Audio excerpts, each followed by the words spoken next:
मैत्रिणींनो, श्री स्वामी समर्थ. पुन्हा एकदा आपल्या सर्वांचं माझ्या या व्हिडिओमध्ये मनापासून स्वागत आहे. आजचा दिवस आपण सर्वांना चांगला जावो ही स्वामी चरणी प्रार्थना करते आणि लगेचच आपल्या विषयाला सुरुवात करते. तर मैत्रिणींनो, आज आपण अत्यंत महत्वाच्या विषयाबद्दल बोलणार आहोत. स्वामी महाराज आपल्याला अगदी अत्यंत महत्वाचा संदेश देणार आहोत. तो संदेश तुम्ही शेवटपर्यंत नक्की ऐका आणि माहिती तुम्हाला नक्की आवडणार आहे. प्रत्येकाच्या जीवनात घडलेला हा एक महत्वाचा भाग आहे. तरीही आपण शेवटपर्यंत नक्की माहिती ऐका मैत्रिणींनो. तर स्वामी महाराज एक अत्यंत महत्वाचा जीवन संदेश आपल्याला आजच्या व्हिडिओमध्ये देणार आहेत. आपल्या आयुष्यात कोणत्या लोकांपासून आपण सावध राहावे हा संदेश आज आपल्याला स्वामी महाराज देणार आहेत. कारण मैत्रिणींनो, वाईट काळापेक्षा वाईट माणसं खूप घातक असतात. कारण ते आपले खूप नुकसान करू शकतात. जे लोक आपल्याला तोंडावर चांगले बोलतात पण माघारी आपली वाईट बातमी लोकांना सांगत असतात, अशा लोकांपासून आपण सावध कसं राहायचं हे स्वामी महाराज आपल्याला आज सांगणार आहेत. तर मैत्रिणींनो, कधी तुम्हाला असं वाटलं आहे का की आपण एका व्यक्तीवर मनापासून विश्वास ठेवला पण शेवटी त्याच व्यक्तीने आपल्याला दुखावलं, आपला विश्वासघात केला? असं सर्वांच्या बाबतीत होतं मैत्रिणींनो. ज्याच्यावर आपण जास्त विश्वास ठेवतो ना, तोच व्यक्ती आपला घात करत असतो. या जगामध्ये असेच लोक जास्त असतात मैत्रिणींनो. तर हे का होतं आपल्यासोबत? कारण आपण माणसं ओळखण्यात चूक करतो मैत्रिणींनो. आपल्याला माणूस पारखता येत नाही. माणसाच्या मनातलं आपल्याला ओळखता येत नाही. कारण माणूस चेहऱ्यावर एक दाखवतो आणि मनात एक असतो. त्यामुळे माणूस ओळखणं फार अवघड असतं. म्हणूनच स्वामी महाराज आपल्याला आधीच इशारा देतात आणि तो काय इशारा आहे तो आपण सगळ्या जणी समजून घेऊया. तर मैत्रिणींनो, कुठेही व्हिडिओ स्किप करू नका आणि कमेंट्स मध्ये श्री स्वामी समर्थ लिहिण्यास विसरू नका. तर कोणत्या लोकांपासून सावध राहायचं हे बघूया. 1. गोड बोलणारे पण मनाने कपटी अशा लोकांपासून सावध राहा. म्हणजे असे लोक काय करतात, सुरुवातीला आपल्याशी खूप प्रेमाने बोलतात, खूप गोडी गुलाबीने बोलतात आणि आपलं मन असं जिंकून घेतात की आपल्याला वाटतं हा माणूस किती चांगला आहे आणि किती गोड बोलतो, किती आपल्याला आपुलकी दाखवतो. पण वेळ आली की तेच तुमचा विश्वास तोडतात मैत्रिणींनो. असे हे गोड बोलणारे लोक असतात. तर यांची ओळख आपण कशी करायची? ते काय करतात, आपल्या समोर आपलं गोड गोड कौतुक करतात पण मागे आपले गाऱ्हाणे लोकांना सांगतात आणि आपली एक चूक 4 पटीने वाढवून ते समोरच्याला सांगतात. असे हे लोक असतात मैत्रिणींनो. तर यावर स्वामींचा संदेश आहे. त्याच्या बोलण्यात खूप गोडवा आहे, त्याच्या कृतीकडे नीट पाहण्याची दृष्टी ठेवा मैत्रिणींनो. जो अति गोड बोलतो तो मनात कपटी असतो. हे स्वामी महाराज आपल्याला सांगतात की ज्याच्या बोलण्यात खूप गोडवा आहे त्याच्या कृतीकडे तुम्ही निरीक्षण करून पहा आणि त्याचे लक्षण तुम्हाला कसे दिसतात त्यावरून त्याच्याशी कसं वागायचं हे तुम्ही बघा. आणि यावर उपाय कसा करायचा की लवकर कोणावर आपण विश्वास ठेवायचा नाही. प्रत्येक गोष्टीला योग्य वेळ द्या आणि मग विश्वास ठेवायला सुरुवात करा, जेणेकरून आपला विश्वासघात होणार नाही मैत्रिणींनो. दुसरं आहे फक्त कामापुरते नाते ठेवणारा. हे लोक तुमच्याशी फक्त गरजेपुरते बोलतात. कामापुरता मामा ही म्हण इथे योग्य लागते मैत्रिणींनो. हे कसं ओळखायचं? जो माणूस काम झालं की संपर्क आपला संपवतो तो असतो कामापुरता मामा. तुम्हाला गरज असताना तो दिसत नाही, पण त्याला गरज लागली की तो बरोबर तुमच्याकडे येतो. तोपर्यंत तो तुमच्याशी चांगला वागतो, नंतर तुम्ही कोण आहे तो ओळखत नाही. जीवनातील सत्य जाणून घ्या मैत्रिणींनो. अशा नात्यामध्ये प्रेम नसतं, तो असतो फक्त स्वार्थ स्वतःचा. उपाय कसा असतो मैत्रिणी याच्यावर? अशा लोकांवर वेळ आणि भावना आपल्या वाया घालवायच्या नाही. अशा लोकांपासून आपण दूरच राहायचं. तिसरं आहे आपल्या प्रगतीवर जळणारे. मैत्रिणींनो, प्रत्येक जण आपल्या यशावर आनंदीच असेल असं नसतं. कोणाला आपलं यश प्रगती सहन होत नाही, त्यावर ते आपला द्वेष करतात, रागराग करतात, चिडचिड करतात आणि आपल्याला वाईट साईट बोलतात.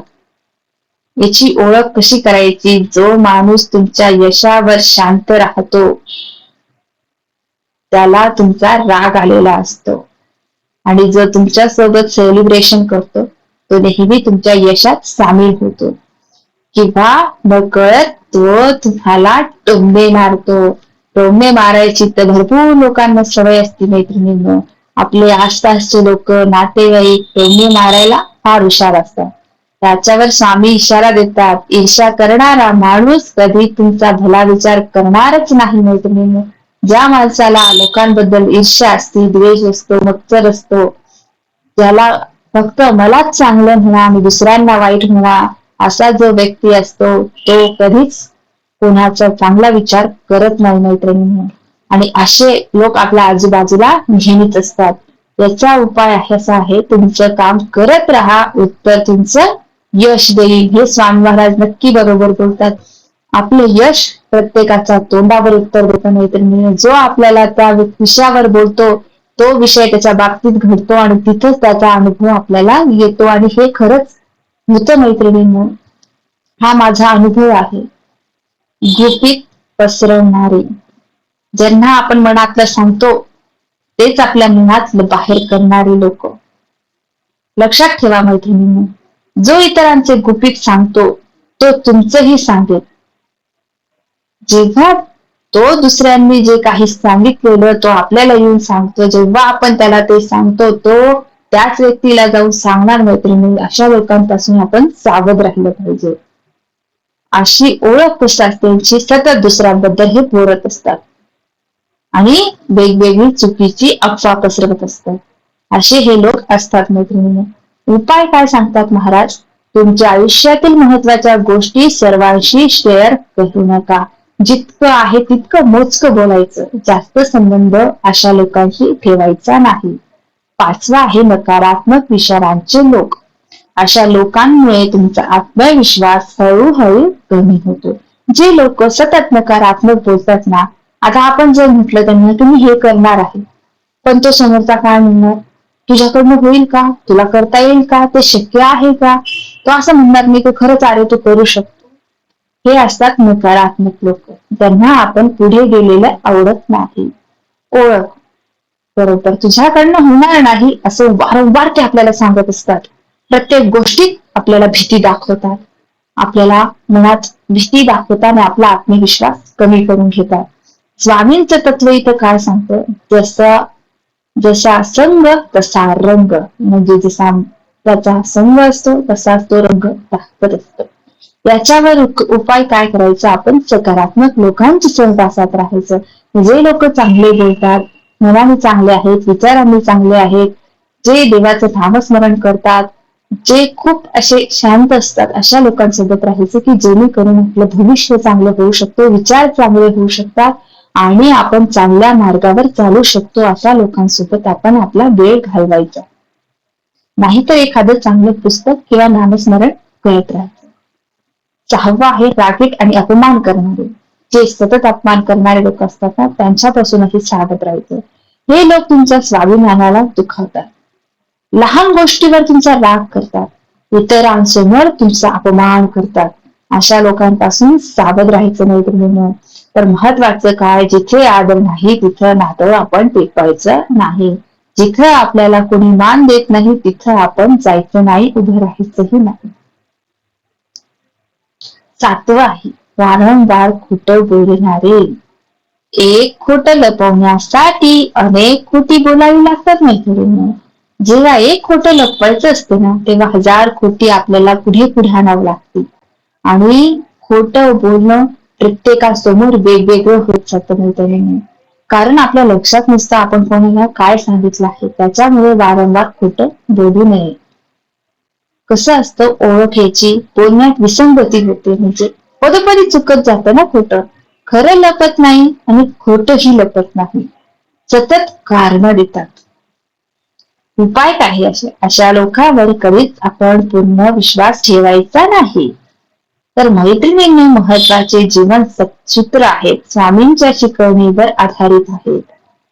स्वतःवर आपण एकच करायचं मैत्रिणींनी, स्वतःवर विश्वास ठेवायचा, चांगल्या लोकांची आपण निवड करायची, वाईट संगती आपण टाळायच्या, शांत आणि संयमी आपण राहायचं आणि देवावर श्रद्धा ठेवायची. सर्वात महत्वाचं, आपण वाईट केलं नाही, आपलं वाईट होणार नाही हा फक्त एक देवावर विश्वास ठेवायचा, कारण वेळ आल्यावर आपलं कर्मच बोलत असतं.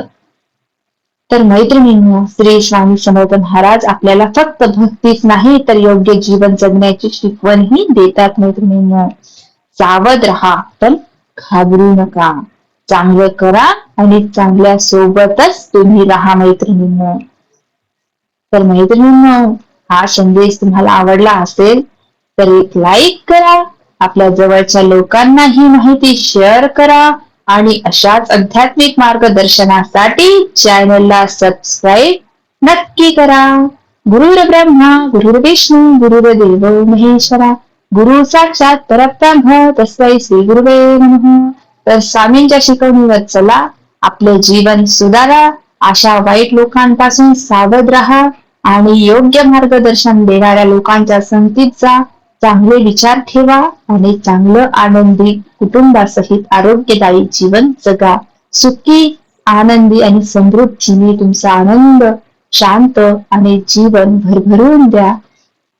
श्री स्वामी समर्थ.